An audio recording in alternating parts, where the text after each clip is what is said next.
Before the sun rises above the eastern ridges of Judea, the Roman camp is already awake. Leather creaks, iron rings, men mutter in Latin as stakes are driven into hard ground. Outside the siege lines of Jerusalem, a narrow corridor has been cleared between the tents and the city walls. It is not a road. It is a gallery. Along this corridor, bodies hang. Some are alive when they are lifted. Some are not.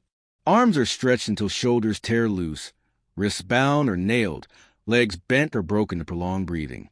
The crosses are set facing the city, angled deliberately, so that every defender on the walls can see the slow geometry of death unfolding below them. Roman centurions walk the line, inspecting posture, spacing, visibility. This is not execution.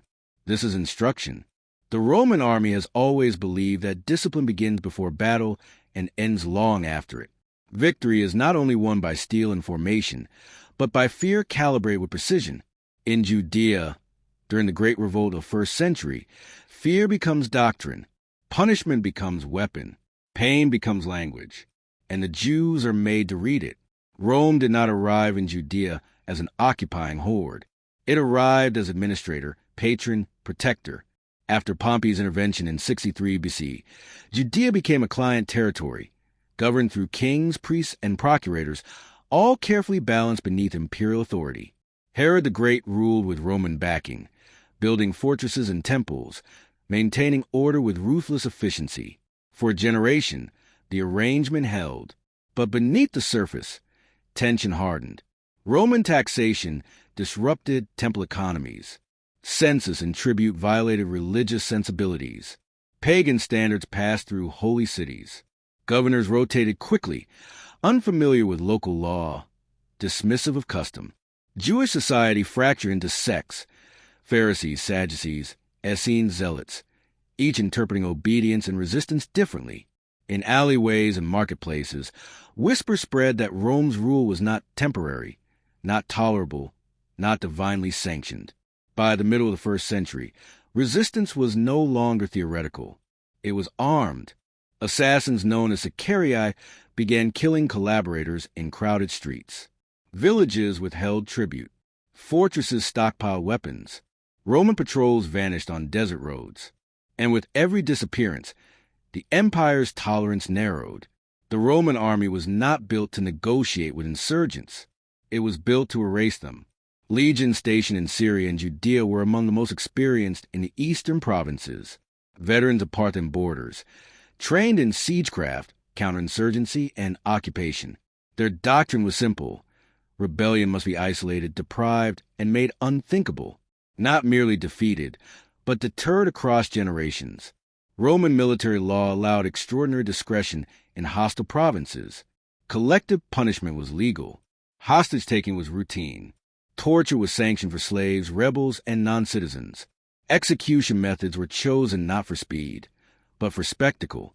The objective was not justice. It was memory. Early in the revolt, repression followed familiar patterns. Arrests of suspected militants. Public floggings in town squares. Confiscation of property. When villages resisted patrols, entire communities were fined, disarmed, sometimes relocated. Prisoners were interrogated under lash and fire, names extracted, networks mapped. But the revolt spread faster than Rome anticipated. In 66 CE, Jewish forces expelled a Roman garrison from Jerusalem. The legionary standard fell. A cohort was destroyed. For the first time in decades, imperial authority in Judea collapsed. Rome responded with full-scale war. Vespasian, one of the empire's most capable generals, arrived with multiple legions, auxiliary cohorts, and siege engineers. His orders were not only to defeat the rebels, but to ensure that Judea would never again rise as a unified province. The campaign advanced methodically. Galilee first, then the hill towns, then the fortified desert strongholds. Each city taken was followed by ritual. Captured fighters were separated from civilians. Leaders were interrogated publicly. Some were executed immediately by sword or spear. Others were reserved. Crucifixion appeared first along the main roads. Roman engineers planted crosses at regular intervals, each space so that travelers would pass dozens in a single march. Victims were left alive for days. Thirst, insects, exposure, and suffocation did the work slowly.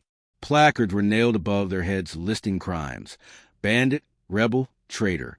Sometimes names. Sometimes entire villages. This was not random terror. It was targeted messaging. Villages that surrendered early were spared the worst. Villages that resisted saw their sons displayed. Inside the legions, discipline mirrored the cruelty outside. Roman soldiers were bound by codes older than the Republic. Cowardice meant flogging. Desertion meant execution. Failure in guard duty could bring decimation. The killing of 1 in 10 by comrades. Order was maintained by fear, as carefully structured as any formation. That internal system allowed Rome to export terror outward without hesitation. As the campaign approached Jerusalem, punishments escalated. Roman patrols sweeping the countryside no longer bothered with trials. Suspected rebels were crucified where they were found. Entire groups were forced to dig their own graves before beheading. Young men were branded and sent to labor camps. Women and children were sold to traders following the army. Siege doctrine demanded isolation. Jerusalem was cut off from water, grain, pasture. Anyone attempting escape was captured between the lines. And then in front of the walls, the executions began. Josephus, the Jewish historian captured by the Romans and later employed as interpreter and chronicler, records the process with clinical precision. Prisoners were taken daily. Some were whipped first, skin flayed until muscle showed. Others were nailed directly. The soldiers experimented with positions: heads down, arms crossed, legs split, turning execution into exhibition. The objective was to break morale inside the city. Every cross was placed within sight of the ramparts. Inside Jerusalem, famine already hollowed the population. Factions fought each other over food. Disease spread through overcrowded quarters. And from the walls, defenders watched friends, brothers, fathers die in slow procession, one by one, until the horizon itself became a forest of timber and flesh. Roman officers understood the mathematics of terror. Too few executions and resistance continued.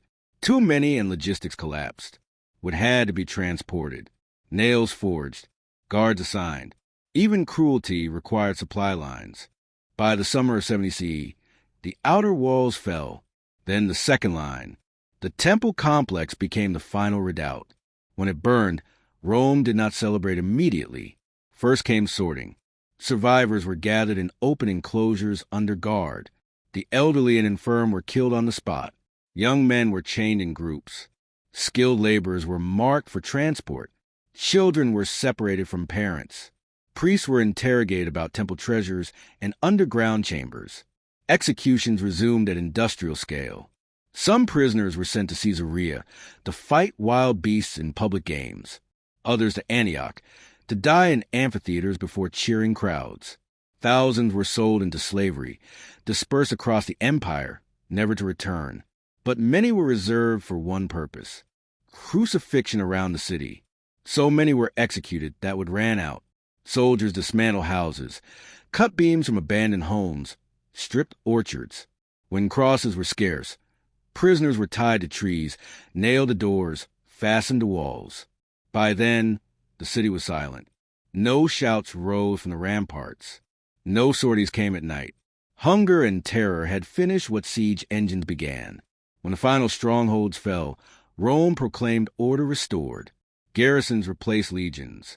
Taxes resumed. Roads reopened. Official proclamations declared Judea pacified. But the punishments did not end immediately. In the months that followed, remaining pockets of resistance were hunted. Masada would fall years later. After another siege, another massacre. Informants were rewarded. Suspected sympathizers vanished quietly. Families of rebels were relocated or enslaved. And across the province, the memory lingered. Children grew up walking past execution sites. Farmers tilled fields where bones lay buried. Pilgrims avoided roads where crosses once stood. Trauma became inheritance. For Rome, the campaign was a success. Rebellion ceased for a generation. Tribute flowed. The eastern frontier stabilized. Vespasian became emperor.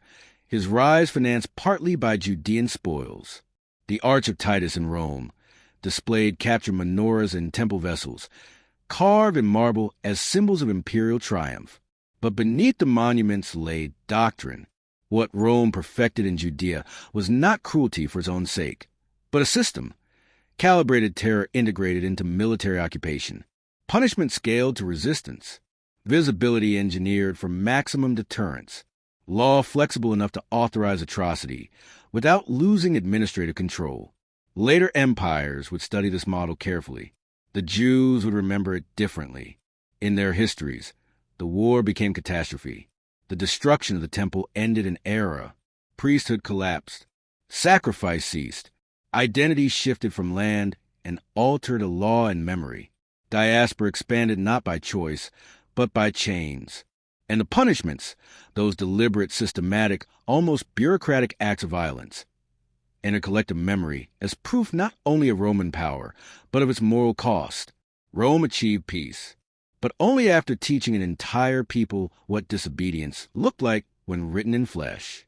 After the fall of Jerusalem, silence settles over Judea, but it is not peace. It is exhaustion. Roman standards rise above shattered walls, their bronze eagles planted where the sanctuary once stood. Engineers dismantle siege towers. Legionaries clean armor, sharpen blades, prepare for redeployment. Official reports are written. Casualty figures tallied. Tribute schedules restored. On parchment, the war is over. On the ground, its consequences continue. Columns of prisoners are marched west under heavy guard. Shackles link wrists and ankles, iron cutting skin with every step. Those too weak to walk are executed along the roadside. Markets in coastal cities fill with new slaves bearing the marks of scourging and brands burned into shoulders. Boys strong enough to survive the mines are separated from mothers who will never see them again in amphitheaters.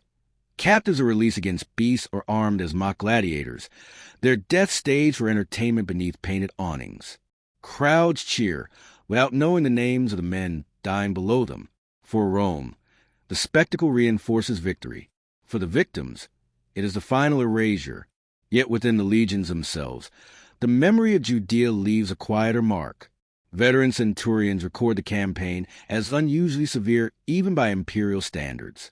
Executions on this scale strain discipline. Soldiers assigned to crucifixion duty rotate frequently, not for mercy, but efficiency. Prolonged exposure dulls obedience. Even hardened professionals require distance from prolonged suffering. Commanders adapt procedures. Punishment is systematized further, formalized into schedules, quotas, zones of visibility. Terror becomes administrative routine. This method, perfected in Judea, spreads. In later decades, Rome applies similar doctrine in Gaul. In Britain, along the Danube, public executions follow rebellions. Collective reprisals suppress frontier unrest. Crucifixion remains a penalty reserved for slaves and rebels, always performed where it will be seen. The empire learns that fear, once organized, travels well. For the Jewish people, the legacy is heavier. Without a temple, religious life reorganizes around study, law, and memory. Rabbis replace priests. Synagogues replace altars. Festivals become commemorations of loss. Stories of the war are told in fragments. Sieges, betrayals, famine, fire, pass from generation to generation not as history alone, but warning. Roman brutality becomes a reference point. Later revolts will rise and fall, with similar consequences. In 132 CE, Hadrian will erase Jerusalem itself, rename it, ban Jews from its ruins, and crucify thousands more. The doctrine of punishment, once introduced, will never be withdrawn, and yet Rome will endure only a few more centuries. Its legions will withdraw from Britain, fracture in civil wars, falter against migrations and internal decay. Its laws will survive longer than its armies. Its monuments will crumble. Its eagles will rust. But the memory of what it did in Judea will remain, not because of victory, but because of method. Here, in this narrow province on the edge of empire, Rome revealed something essential about how power maintains itself when persuasion fails. Not through chaos, but through order applied to suffering. through pain organized with discipline, through punishment designed not to kill quickly, but to teach permanently. This was not cruelty without purpose. It was policy. And in understanding it, we glimpse the machinery behind imperial peace, the cost paid not by conquerors, but by those chosen as examples.